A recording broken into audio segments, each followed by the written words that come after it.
Good morning to all. Let me say thanks for the invitation here this morning. Since our last update, the management of DASPA has been undertaking work in a number of areas to strengthen the services provided at our ports of entry.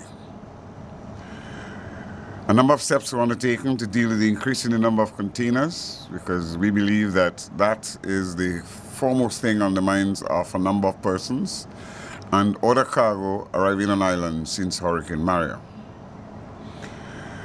We've seen a significant increase in the number of containers arriving from September 23rd when we first vessel, 2017 to December 12th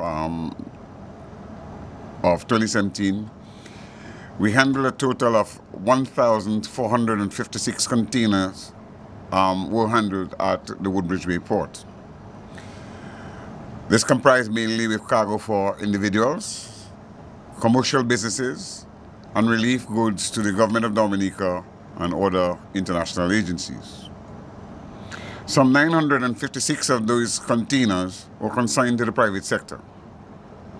113 containers came in as consolidated cargo containers was received at the port for individual consignees, and I'm pleased to report that out of the 113 containers, which is lesser container loads, 101 of these containers have already been unstuffed. So with respect to the containers loaded or shipped, as it relates to empty containers, we've shipped 720 empty containers and 40 full containers were also exported. Clearly, as it can be seen at the port, the number of containers when compared to the previous years have increased drastically over the last 3 months by some 60%. The sheer volume of increased cargo arriving in consolidated containers or lesser container loads have increased considerably because of the relief items being sent to families, friends, and individuals as a result of Hurricane Maria. So since Maria, we've had lots of persons sending in generators, food, other supplies, relief cargo, coming in for their families, and that has increased tremendously. Currently at the Woodbridge Bay port, like I said earlier, only 12 containers are yet to be in stuff for storage into the transit sheds. And one of the issues we have is we are constrained by space. So as we were urging the consignees to visit their agent representatives, the vessel agent representatives, for their agent release forms to be able to clear cargo the port. There is a difficulty in reaching some persons because we have telephone numbers, or the agents have telephone numbers for some persons, but those telephone numbers are not reachable.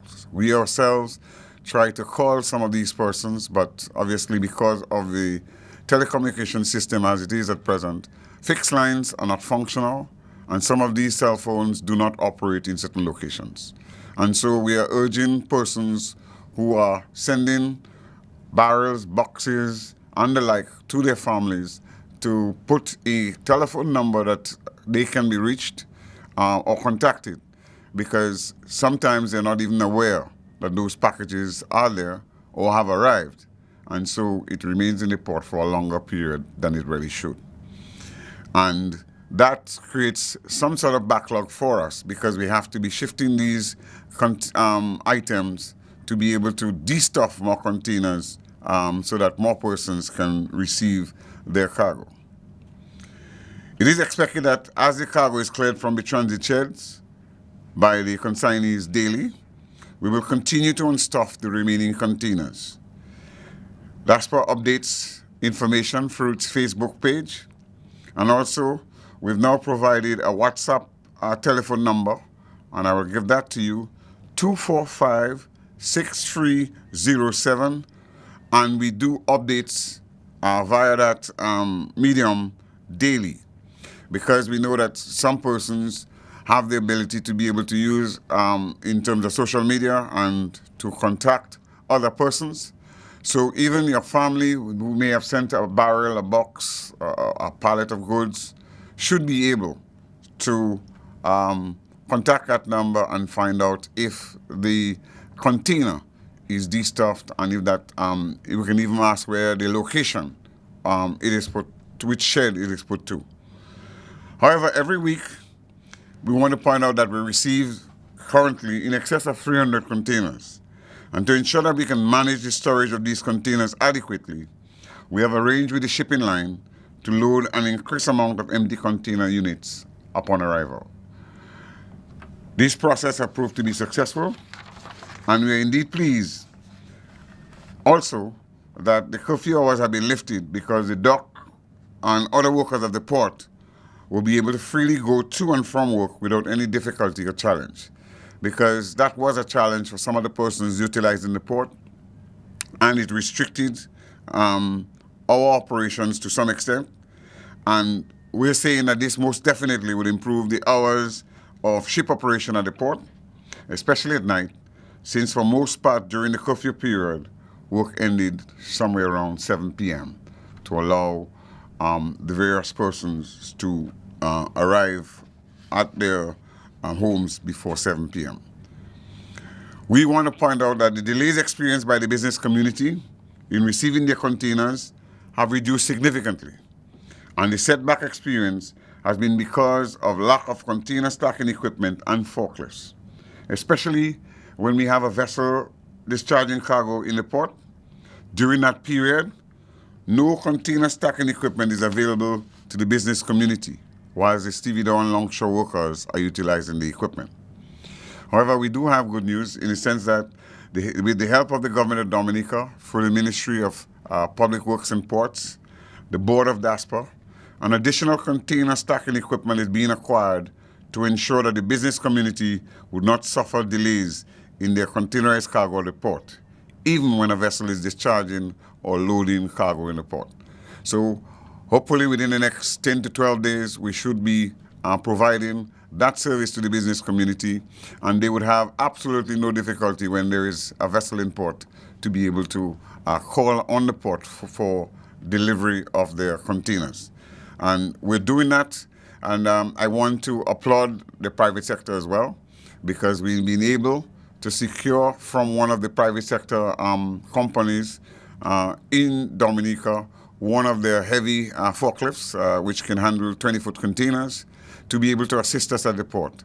And over the last few days since we've had that forklift at the port, we've been able to move a lot more containers and do a lot more things, bearing that that is in fact helping. So we're going to have a permanent solution to that. And again, like I said, thanks to the government of Dominica and the Ministry of Public Works and Ports for providing whatever assistance we were able to obtain, and with the board of DASPA to have additional equipment and forklifts. We also added 4 forklift trucks to the fleet of the equipment of DASPA to further assist in the unstuffing of containers and delivery of cargo to individual consignees. As you heard in earlier updates that I provided, one of our challenges was that of equipment, and we had breakdowns, serious breakdowns that led to the numerous delays for both individual consignees as well as the business community. And we're saying that we're not only addressing the concerns that have been brought forward to us by the business community, but also in terms of the individual consignees. Earlier this week, we met with the private sector businesses to apprise them of our situation and the things that we're doing to improve the business at the port. We made ourselves available to them so that we could answer questions from the private sector. And I think in terms of the relationship with the private sector, I can say it's a very good one, and we are working to ensure that we can meet their goals in terms of getting their cargo as quickly as possible. The aim of the authority is to release all cargo arriving into the port within days to the consignees. At present, given the current volume of cargo, we have experienced delays, but with the introduction of the new equipment that I talked about earlier and the increase in the release of cargo shipments, the time frame for release of cargo to consignees will be reduced to within 1 to 4 days. So that's the aim in terms of we're trying to close the gap in terms of the delays, and we have changed some of the things that we used to do in terms of the logistics planning from our operations team. They are meeting a lot more in terms of doing all the necessary planning that is required to be able to have a smooth operations. So we've identified all those persons, for example, that are moving a large number of containers, and we are facilitating a quick release in terms of those containers so that there is no buildup on the port. Special efforts are being made to, like I said, to accommodate the high volume period for the Christmas season. We know during that period we have especially so persons from St. Thomas, St. Croix, United States, Canada, and the UK sending in barrels and boxes and gifts to their families and friends. We're doing everything with the help of the customs authorities to be able to address the situation.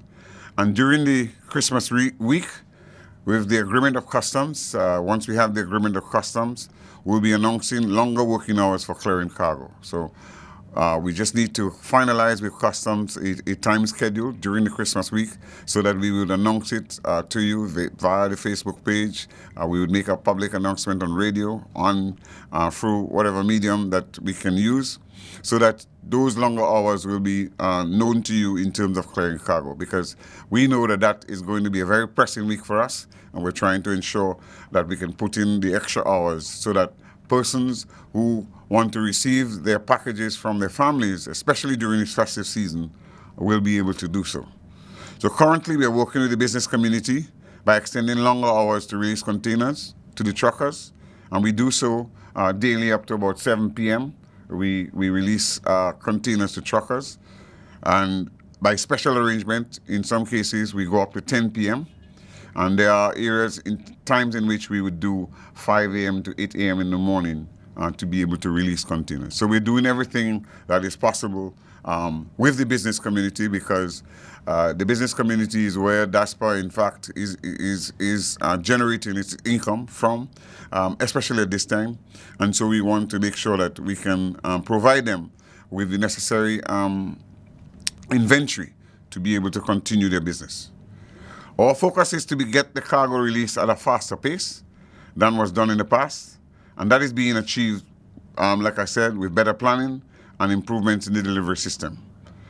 Since Hurricane Maria, and I know some of you have been waiting for vehicles, we've handled 2 vehicle carriers, and some 97 vehicles came in as a result, and we're expecting a third. The latest I've been given is that there's 150 vehicles to come, and the date that I've been provided with is on Monday, 18th December 2017. So we have 150 vehicles coming into the port, and we're urging the vehicle owners to sort of pre-clear their vehicles at customs to facilitate speedy clearance, because I know some of you have been waiting for over 2 months to receive those vehicles, especially some of those persons whose vehicles have been destroyed through Hurricane Maria, and they are awaiting their vehicles. I am saying that you need to pre-clear, get all your documentation in order, so that as soon as the vehicles come, all the necessary documentation for releasing the vehicle from the port can be done. What we've noticed, based on the number of vehicles we still have at the port, is that vehicle owners take a long time to clear their vehicles through customs. And given the limited parking space on the port, it limits the number of vehicles that can be accommodated at any one time. So we're challenged in terms of receiving all of these vehicles all at once, but we're doing everything to be able to facilitate that. So our operations team have been out there putting things together, and as I speak, I know that they're still trying to ensure that they can do the operation on Monday very smoothly without any difficulties. But one of the things I want to point out is to avoid storage charges to vehicle owners. We're urging them to clear their vehicles stored at the port or move it to a private bonded warehouse, because you don't necessarily have to leave your vehicle at the port if you have challenges with customs or if you have challenges with your documentation. I'm sure you can visit the customs office and make arrangement for moving it from the port to a bonded warehouse where those arrangements can be made. Okay, so we would urge persons who have challenges to do so. Otherwise, you would have to meet with the storage charges that will be levied by the port. The Rosa Ferry Terminal has been operating without much difficulty, and the work on the restoration facility has begun. So we're repairing the facility completely now. And from September 19th to November 30th, we received some 58 ferry calls, and 9,931 passengers arrived on those vessels entering Dominica. And we also had 12,648 persons utilizing the ferry service to exit Dominica. The work on the restoration of the Rosa cruise ship berth has started, and we've just this week installed new fenders, beginning to prepare ourselves for the operation, as we said, for receiving ships in January 2018. Work to repair the planks of the wharf will start soon upon the arrival of the materials, which is expected on island shortly. So we are preparing to have that done so that the ships that are scheduled for January will be accommodated. The re-roofing of the Longhouse port is expected to begin in 2 weeks and to be completed before the end of December. We are moving to complete the restoration of the Portsmouth port, especially the Longhouse storage shed within the next few weeks. At the Douglas Charles Airport, from September 19th to December 12th, and I'm trying to give you as much up-to-date information as possible, we received 763 flights. Some 6,069 passengers landed from those flights during that period, and some 8,867 passengers have departed through the Douglas Charles Airport. All services at the Douglas Charles Airport are functional, except for direct power from DOMLEC. Currently, we are in discussion with DOMLEC on ways to partner going forward because DOMLEC wants to establish a microgrid system in the area, and we expect that efforts to finalize that will be a reality before too long, since at present all our operations are being done on standby generators. So we're hoping that DOMLEC, along with the Ministry of Works and DASPA, can again come together and see how we can begin to address this issue in terms of power for our main airport. At the Kingsfield Airport, power from DOMLEC is fully restored, and the terminal is expected to be fully covered by the end of December 2017. Let me take the opportunity on behalf of the board, management and staff of DASPA, to thank all the players, especially after Hurricane Maria, the police, customs, immigration, the dock workers, shipping agents, brokers, the staff of DASPA, the fire and ambulance persons, and the general public for their patience and support during what can be considered as the most challenging time for the authority. Despite our challenges and the damages suffered during Hurricane Maria, our focus continues to be to utilize our ports of entry to provide and facilitate in a safe and secure manner the movement of cargo and passenger activity for the benefit of all. We stand firm in the effort of building a better and more resilient Dominica, and we wish all, as we have that opportunity, a blessed Christmas season and a prosperous New Year. Thank you.